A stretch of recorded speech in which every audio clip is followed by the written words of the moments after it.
جو اسموکر حضرات ہیں، جو سگریٹ پیتے ہیں، تو وہ اپنے ساتھ عیش کے لیے بھی ڈبی اپنی جیب میں رکھتے ہیں. وہ جو راکھ ہے وہ بھی سڑک پہ نہیں پھینکتے. پورے جاپان کے اندر آپ کو کہیں پہ کیلے کا چھلکا، شاپر، سگریٹ کی ڈبی، ماچس کی ڈبی، اس قسم کی کوئی چیز نظر نہیں آئے گی. سڑکیں صاف ستھری، ٹرینیں صاف ستھری، پلیٹ فارم صاف ستھرے. وہ غیر مسلم ہیں جن کے مذہب کے اندر صفائی کا کوئی کنسپٹ نہیں ہے، لیکن ہمارا جو ہے مسلمان جو ہے صفائی نصف ایمان ہے جن کا. ان کے اسٹیشن آپ دیکھ لیں، ان کی ٹرینیں آپ دیکھ لیں، ان کی بسیں آپ دیکھ لیں، ان کی سڑکیں آپ دیکھ لیں، ان کی آپ گلیاں دیکھ لیں. تو یہی رکاوٹ ہے کہ 50 لاکھ گھروں کے اندر اور 1 کروڑ نوکریوں کے اندر یہی چیزیں. ایک بے انتہا کرپٹ معاشرہ عمران خان کو ملا، بے انتہا. یعنی کہ جو دنیا کے ٹاپ 10 کنٹریز کے اندر پاکستان کا نام شامل کر دیا تھا کہ جس کے حکمران کرپٹ ہیں، جب عمران خان کو حکومت ملی، آج کم از کم وہ 10واں فگر تو غائب ہو گیا کہ 10. ابھی ہم کسی اور ہی نمبر پہ ہیں، 10ویں نمبر پہ باہر، پہلے 10 میں ہم نہیں ہیں.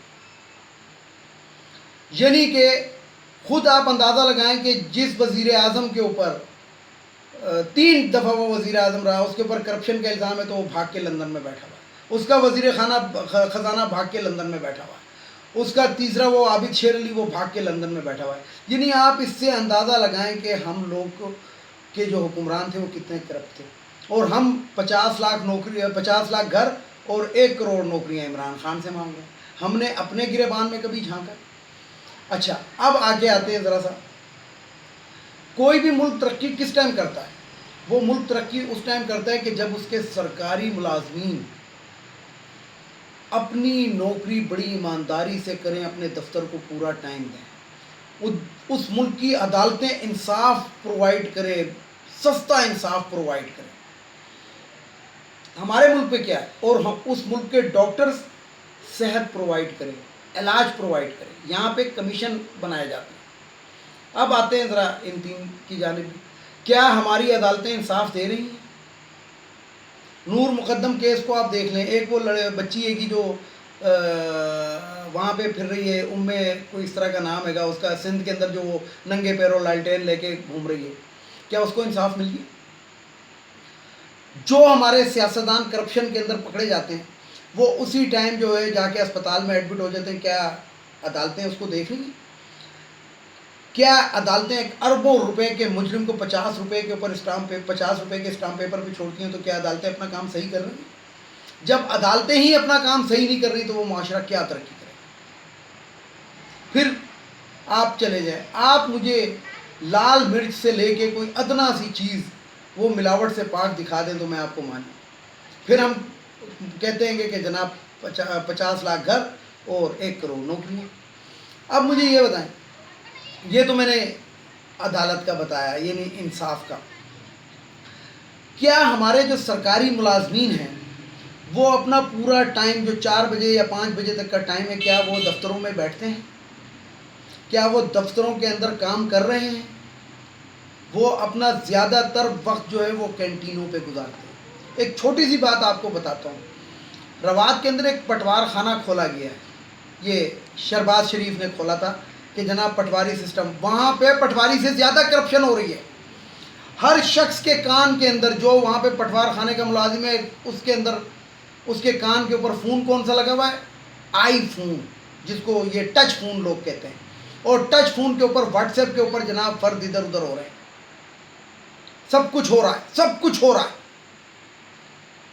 اگر جس طریقے سے میں نے ایک بات کی تھی اپنی ایک ویڈیو کے اندر کہ اگر ہم نے یہ چھیڑ خانی بچیوں کے ساتھ، لڑکیوں کے ساتھ کم کرنی ہے تو موٹر سائیکلوں کو اس طریقے کا پابند کیا جائے کہ ان میں الٹریشن ختم کی جائے، اور موٹر سائیکل ہو، اس کے انڈیکیٹر لگے ہو، بندے نے ہیلمٹ پہنا ہوا ہو.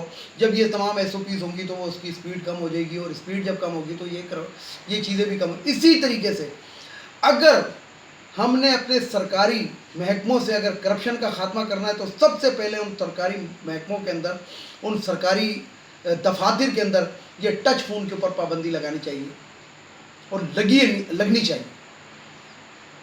میں آج آپ کو ایک بات بتاؤں، ایک میرے عزیز ہیں گے، انہوں نے مجھے فون کیا، وہ پاکستان نیوی کے اندر نوکری کرتے ہیں، تو انہوں نے مجھے کہا کہ پاکستان نیوی کے اندر دفتر ٹچ فون لے جانا منع ہے، بلکہ ٹچ فون نہیں، کیمرے والا فون ہی لے جانا منع ہے۔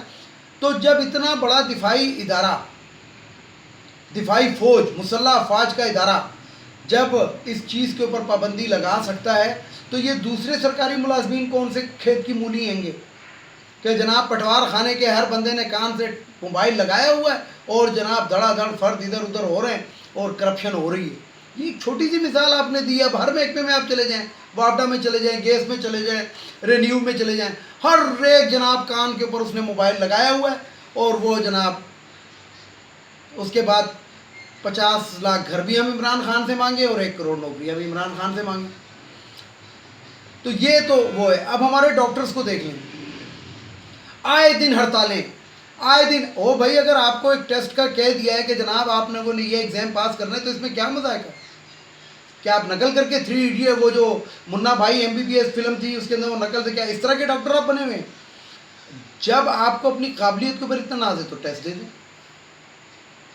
اور ٹیسٹ دے کے دوبارہ اس میں ہو جائے، اس میں کون سی بات ہے؟ لیکن نہیں، عزت کے اندر فرق آ جائے گا۔ یہ ڈاکٹرز کی جتنی بھی پرچی ہوتی ہے نا ویور، یہ جو اس کے اوپر دوائی لکھتے ہیں، یہ فارمولہ کیوں نہیں لکھ کر دیتے؟ یہ دوائی کا نام لکھ کر دیتے ہیں۔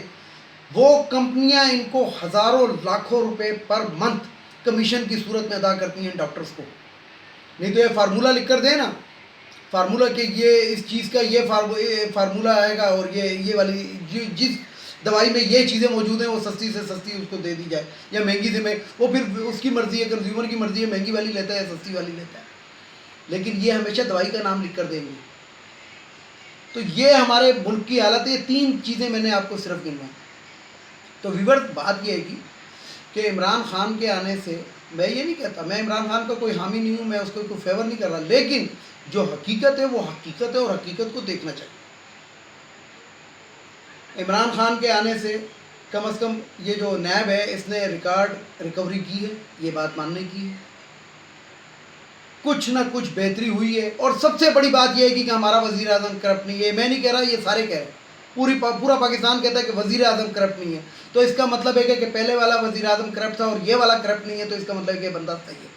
ویڈیو کو لائک کریں، شیئر کریں، سبسکرائب کریں، بیل آئیکن کے بٹن کو ضرور دبائیں تاکہ میری نیکسٹ ویڈیو آپ کو مل سکے۔ اس کے ساتھ ہی اجازت چاہوں گا، اجازت چاہنے سے پہلے جو میرے روایتی جملے ہیں، ایک ان اخوانیوں کو ہمارے ملک سے چلا جانا چاہیے، اور ایک یہ جو خواتین کی مخصوص نشستیں قومی اسمبلی، صوبائی اسمبلی اور سینٹ، یہ ختم ہونی چاہیے۔ یہ ہماری قوم کے اوپر، ہمارے جیبوں کے اوپر بوجھ ہے، ہمارے ایوان کے اوپر بوجھ ہے۔ اسی طریقے سے وہ جو بھگوڑا لندن میں بیٹھا ہے اس کو واپس آنا چاہیے۔ اور سب سے آخر کے اندر میں عدالتوں کو یہی کہوں گا، عدلیہ کو، معزز عدلیہ کو، کہ اپنے ججوں، اپنے کرپٹ ججوں کا محاسبہ کریں، ان کی بیویوں کے آنسو مت دیکھیں بلکہ ان کی کرپشن دیکھیں۔ اس کے ساتھ ہی اجازت چاہوں گا تمام دیکھنے والے سننے والوں کو، خدا حافظ، اور آخر میں وہی نعرہ، پاکستان زندہ باد۔